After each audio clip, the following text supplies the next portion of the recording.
Ecco 4 curiosità sulla cattedrale di Santa Maria Assunta di Urbino che sfuggono ai turisti meno attenti. Fondato originariamente nel 1021, il Duomo di Urbino è nato e rinato più volte. Nel XV secolo fu ricostruito per volontà di Federico da Montefeltro, il grande promotore del Rinascimento urbinate, affidandone il progetto all'architetto Francesco di Giorgio Martini, uno dei grandi maestri dell'epoca. Nel XVIII secolo la cattedrale venne colpita da ben 2 terremoti devastanti, nel 1781 e nel 1789, che causarono il crollo della cupola e altri danni strutturali. Proprio questa tragedia richiese un intervento radicale.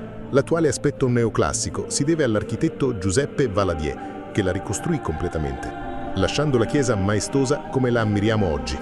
La storia meno nota della cupola crollata nel 1789 riguarda non solo la sua caduta, ma soprattutto le sue conseguenze sociali e culturali per la città di Urbino.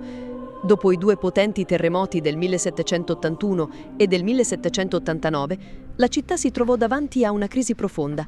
La cupola, simbolo di fede e identità collettiva, era crollata, provocando un senso di smarrimento tra cittadini e clero.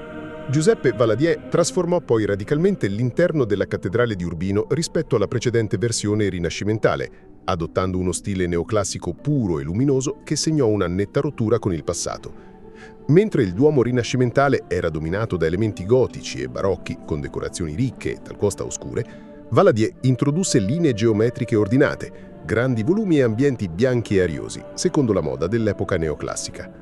La facciata in pietra bianca del Furlo, disegnata da Camillo Morigia, si distingue per la presenza di 7 statue in cima. Tra queste spiccano le 3 virtù teologali, fede, speranza e carità, e le effigi di santi particolarmente cari a Urbino, come San Crescentino, patrono della città, che impugna una spada mentre schiaccia un drago ai suoi piedi. Seguiteci in questo viaggio unico tra arte, storia e natura, fino in Germania. Iscrivetevi al canale per scoprire di più su questa e altre meraviglie italiane. Qual è il vostro luogo preferito nelle Marche? Scrivetelo nei commenti.